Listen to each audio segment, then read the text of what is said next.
Film diawali kita diperlihatkan seorang pria bernama Nathan Kane. Dia ini orangnya cupu, gerasak-gerusuk, sering nendang barang atau kepentok, sering ngelamun juga, pokoknya introvert parah. Nathan bekerja di salah satu bank bernama San Diego Trust. Jabatan dia di sini seorang asisten manajer. Saat pagi hari sedang apel, mendengarkan manajer bank bicara, lalu datang seorang perempuan bernama Sherry. Dia karyawan baru di sini. Nathan terus memandangi dia sampai dia berhenti sendiri, sadar terlalu lama memandang perempuan itu. Selesai apel, Nathan bicara dengan nasabah bank bernama Eric. Dia ini terlilit hutang di sini.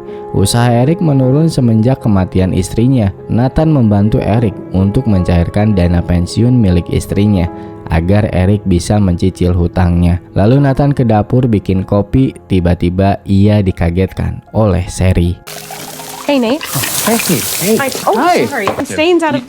You don't have to. I'm good. I'll take care of it. Nathan di ruangannya mengobati luka bakar akibat kopi, tapi dia santai tanpa merasa kesakitan sama sekali. Lalu dihampiri oleh Sherry. Sebagai permintaan maaf, dia mengajak Nathan untuk makan siang. Gugup menolak awalnya, tapi pada akhirnya Nathan mau juga. Makan sianglah mereka. Sherry memesan kue pie, Nathan cuma minuman vanilla. Dari obrolan ini kita mengetahui alasan Nathan introvert adalah dia memiliki kelainan genetik, yang dimana Nathan tidak bisa merasakan kesakitan apapun, yaitu disebut CIPA. Alasan kenapa dia santai mengobati luka bakar karena dia tidak merasa terbakar atau sakit. Nathan juga menolak pie pemberian Sherry karena dia tidak bisa mengunyah pie. Pie membuat Nathan tidak sadar akan terus menggigit lidahnya hingga terluka. Namun akhirnya Sherry memaksa dan merayunya untuk memakan dan mencoba pie. Nathan senang dan Sherry mengajak kencan malam ini melihat pameran seni. Dan ini adalah kali pertamanya Nathan memakan pie. Cuma Nathan tolak ajakan Sherry sambil bercerita dengan temannya di dalam game bernama Roscoe. Roscoe adalah teman dia satu-satunya. Nathan selalu menceritakan tentang Sherry kepada Roscoe. Dia tidak memiliki keberanian soal perasaannya. Setelah bercerita dan diberi arahan sama Roscoe, akhirnya Nathan memutuskan untuk menemui Sherry di pameran seni. Bertemu dengan Sherry, mereka ngobrol di hadapan lukisan buatan Sherry. Sherry melukis karyanya karena dia terinspirasi dari grup terapi yang dia ikuti. Mendengar kisah dari mereka yang menyelesaikan hidup dengan cara melukai dirinya sendiri. Lukisan Sherry laku dan dia begitu senang. Mereka lanjut ngobrol. Sherry adalah orang broken home.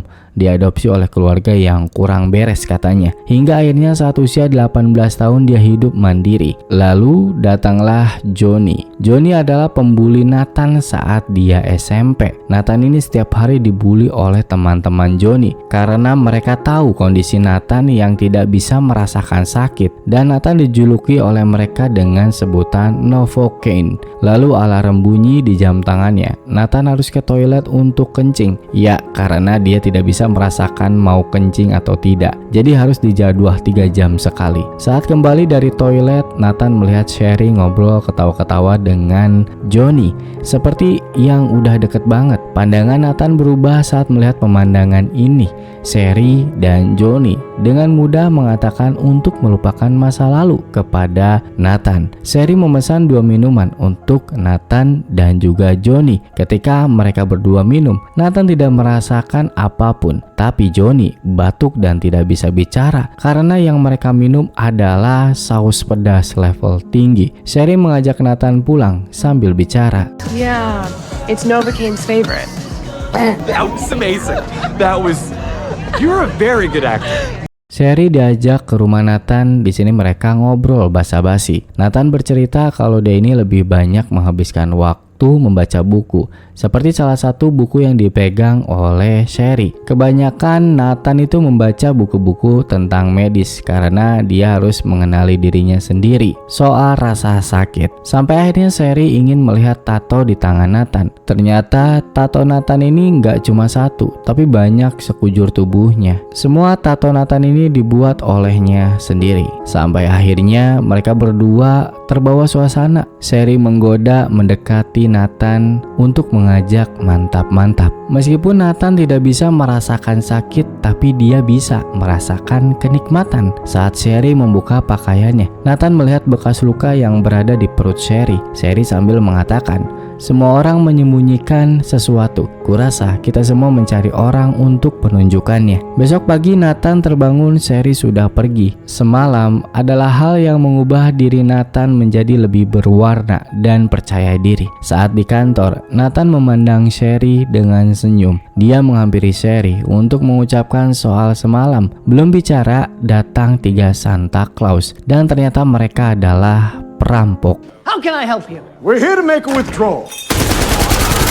Take the bag! Get on the ground! Get down! All right, everyone!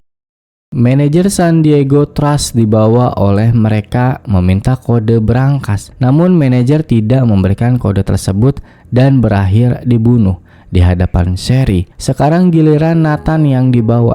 Nathan dipukuli dan terlihat dia tidak merasakan kesakitan sama sekali. Sherry nggak tega mencoba menghentikan. Namun kini Sherry menjadi alat untuk Nathan buka mulut karena nggak tega juga. Nathan akhirnya memberikan kode berangkas. Uang pun digasak habis oleh perampok. Lalu polisi datang. Perampok itu pun membawa Sherry sebagai tawanan dan mereka keluar membawanya. Adu tembak terjadi, polisi semua tewas ditembak. Perampok berhasil kabur. Nathan sadar, dia melihat Sherry dibawa kabur. Nathan menghampiri salah satu mobil polisi untuk berniat menolong Sherry. Sebelum pergi, dia menolong polisi yang terluka dan setelah itu membawa pistol polisi dan mobil polisi untuk mengejar Sherry. Guys, We got company. split up. Meet back at the shop. Get on. Nathan mengejar, dia mengikuti salah satu mobil perampok dan berakhir di gang sempit. Nathan menodongkan senjata, dia bilang cuma ingin tahu Sherry kemana. Karena Nathan terlihat gugup, perampok itu tahu kalau Nathan belum pernah menembakkan pistol dan mereka pun akhirnya berkelahi di dapur.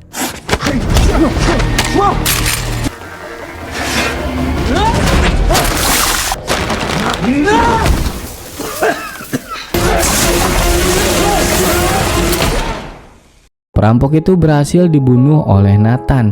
Nathan mengambil handphone milik perampok. Ada pesan dari Andre yang bilang kalau dia sudah berada di tempat kerja. Lalu Nathan memfoto tato perampok dan Nathan membawa pergi mobil perampok yang di dalamnya membawa uang hasil rampokan. Di jalan Nathan menelpon Roscoe, teman online di video game. Nathan meminta bantuan kepada Roscoe untuk melacak tato yang dikirim olehnya di San Diego Trust. Polisi sudah melakukan olah TKP. Seorang detektif bernama Davy dan asistennya bernama Mincy. Mereka menyimpulkan Nathan sebagai pelaku perampokan juga karena dia membantu perampok juga membawa mobil polisi. Nathan datang ke tokonya Eric. Di sini dia mengeluarkan peluru yang bersarang di tangannya dengan santai karena Nathan paham dan mempelajari soal medis. Setelah selesai dia menyuntikkan epinefrin, membuat Nathan kembali hidup normal lagi. Sebelum pergi, dia memberikan uang curian kepada Eric untuk membantu melunasi cicilan. Saat di luar, Roscoe mengirim pesan alamat yang berhasil dia lacak. Dan di dapur tempat Nathan duel sama perampok, Davy bersama Mincy mencari petunjuk. Davy sudah mendapatkan informasi soal Nathan. Dia pun menelponnya. Nathan bicara dengan Mincy. Nathan sadar kalau dia menjadi terduga pelaku. Lalu Nathan menjelaskan bahwa dia tidak peduli dengan uang. Yang dia pedulikan hanyalah Sherry. Nathan bilang juga kepada Mincy dia menunggu seseorang hadir dalam hidupnya seperti Sherry yang bisa mengubah dirinya. Nathan akan tetap mencari Sherry sendirian. Mincy kini sudah tahu lokasi Nathan. Dia pun langsung menuju lokasi Nathan. Di pelabuhan San Diego, tempat perampok bank berada, Andre dan Simon menunggu kabar Ben, perampok yang dibunuh oleh Nathan. Ben ini adalah adiknya Andre. Simon berpikir positif, mungkin Ben pindah mobil dan menuju ke sini, tapi Andre tidak. Dia begitu khawatir karena Ben tidak ada kabar. Lalu Simon bicara dengan Sherry dan ternyata Sherry adalah adiknya Simon. Semua ini mereka rencanakan. Sherry mendekati Nathan karena dia mengincar kode berangkas. Awalnya rencana semua ini tuh tanpa adanya pembunuhan, tapi Simon terlalu banyak improvisasi. Simon tidak peduli dengan keadaan sekarang. Nathan sampai di suatu lokasi, sebuah apartemen. Tempat ini merupakan tempat di mana Ben ditato. Nathan alasan kesini untuk membuat tato. Bertemulah dengan seseorang badan besar yang akan membuat tato untuk Nathan. Dia adalah Zeno. Nathan memberikan foto tato Ben. Alasannya mau buat sama kayak gini. Zeno tahu tato siapa itu, dan juga Zeno mengenali Ben dengan baik. Nathan mengakui sebagai teman Ben. Nathan mencoba ingin tahu siapa nama asli Ben, namun Zeno sadar kalau Nathan ini bukan teman Ben. Akhirnya mereka pun berkelahi. I'm thinking that maybe you don't know Ben.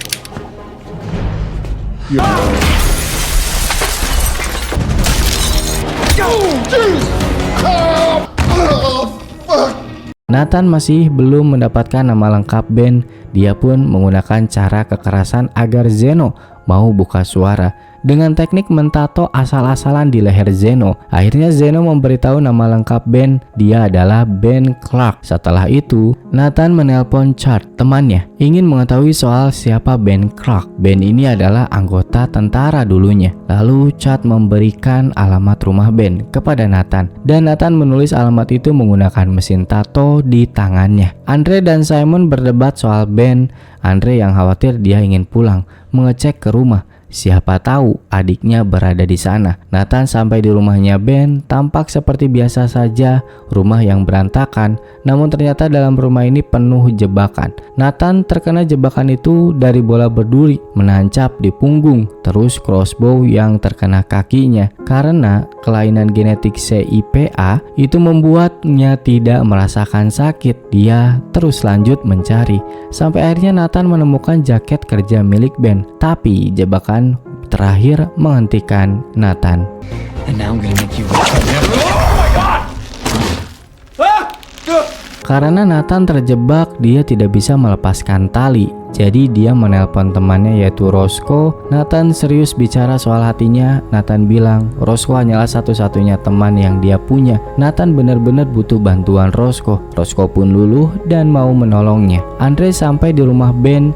Dia masuk, sudah melihat salah satu jebakan yang udah aktif. Lalu dia melihat Nathan yang sedang bergelantung. Nathan bilang kepada Andre kalau dirinya adalah pencuri yang memilih rumah secara acak. Andre nggak percaya, soalnya Andre lihat di tangan Nathan ada alamat rumah ini. Lalu telepon datang dari Simon. Andre dikabarkan kalau adiknya telah tewas. Cuma bukan polisi yang melakukan pembunuhan kepada Ben. Simon bilang orang yang membunuh Ben menggunakan pakaian rapi. Andre sadar, menutup telepon dan menodongkan pistol ke Nathan. Nathan mengakui kalau dirinya telah membunuh Ben. Nathan mencoba mengulur waktu menunggu Roscoe datang. Beruntung Nathan tidak langsung ditembak. Andre malah menyiksanya. Nathan senang bisa mengulur waktu dan berpura-pura kesakitan sampai pertolongan Roscoe tiba. Oh, no! That one hurt the most. Setelah itu Nathan berhasil diselamatkan, dan ini adalah pertemuan mereka untuk pertama kali. Karena Roscoe dan Nathan ini teman online, teman main game doang. Saat mereka akan pergi,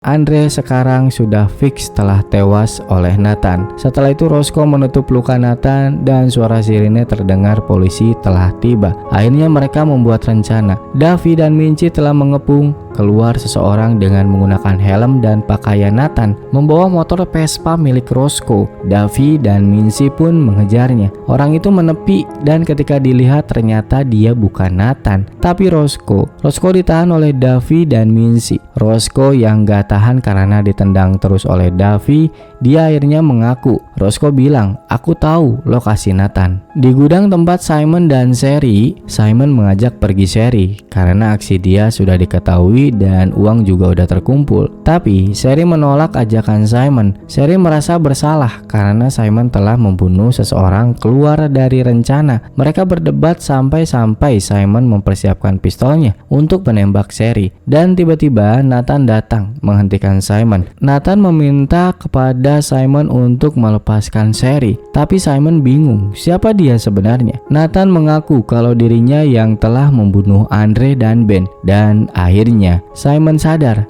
kalau Nathan ini adalah asisten manajer bank. Simon mempermainkan perasaan Nathan dengan mengatakan fakta yang begitu menyakitkan. Fisiknya terluka, Nathan tidak bisa merasakan rasa sakitnya. Tapi jika perasaannya yang sakit, Nathan tahu bagaimana rasa sakit tersebut. Simon mengatakan Sherry adalah adiknya. Nathan telah dimanfaatkan oleh Sherry. Nathan tak sanggup mendengarnya, dia bengong. Dan hingga akhirnya situasi dikontrol oleh Simon.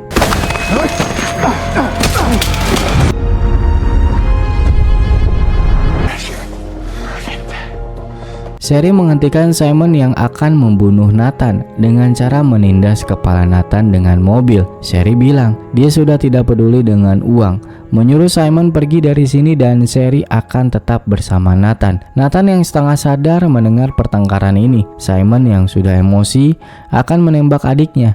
Lalu tiba-tiba Simon ditembak oleh Davy. Davy dan Mincy datang mengamankan Sherry, juga menyelamatkan Nathan.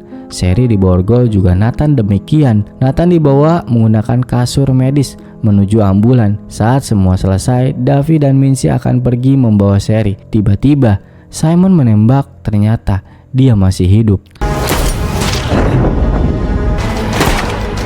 Simon berhasil menembak supir ambulan. Dia juga membawa ambulan itu pergi bersama Nathan di dalamnya. Sherry yang melihat masuk lagi ke gudang, menyelamatkan Mincy, membawanya untuk mengejar Simon karena permintaan dari Mincy. Pengejaran pun terjadi. Nathan sadar dia mencoba melepaskan diri dari borgol dengan cara yang gak biasa.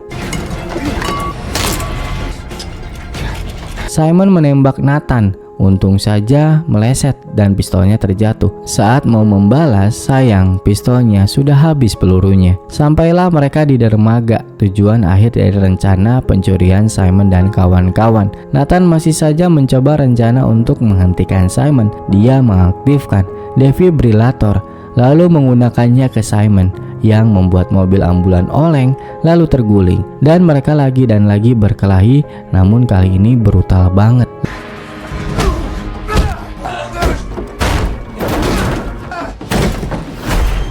Lalu Sherry sampai, dia keluar. Mincy menitipkan senjatanya untuk balas dendam kepada Simon. Dan Roscoe mengantarkan Mincy ke rumah sakit. Simon dan Nathan masih berantem brutal banget. Simon memutuskan tangan Nathan.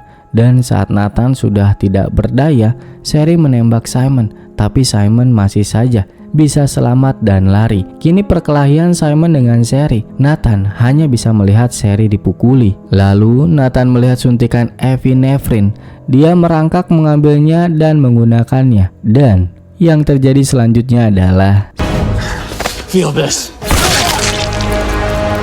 Singkat cerita, Nathan sudah berada di rumah sakit bersama Roscoe dengan keadaan yang sangat parah banget. Kehilangan banyak darah, patah tulang, luka bakar serius, pendarahan di otak. Wah, macem-macem lah pokoknya. Tapi yang dia tanyakan adalah Sherry. Mincy hadir di sini. Dia memberikan file tentang kasus Nathan. Nathan tidak dipenjara, hanya menjadi tahanan rumah selama 5 tahun. Pidana yang didapatkan Nathan hanya karena mencuri mobil polisi. 1 tahun kemudian, Nathan sudah pulih seperti biasa, main game dengan Roscoe. Lalu pada malam harinya, dia bertemu dengan Sherry, merayakan hari jadi mereka di penjara. Ya, Sherry di penjara selama 5 tahun. Film pun tamat. Oke, gua Angga, sampai jumpa di video selanjutnya. Tinggalkan subscribe dan like bagi yang belum. Terima kasih.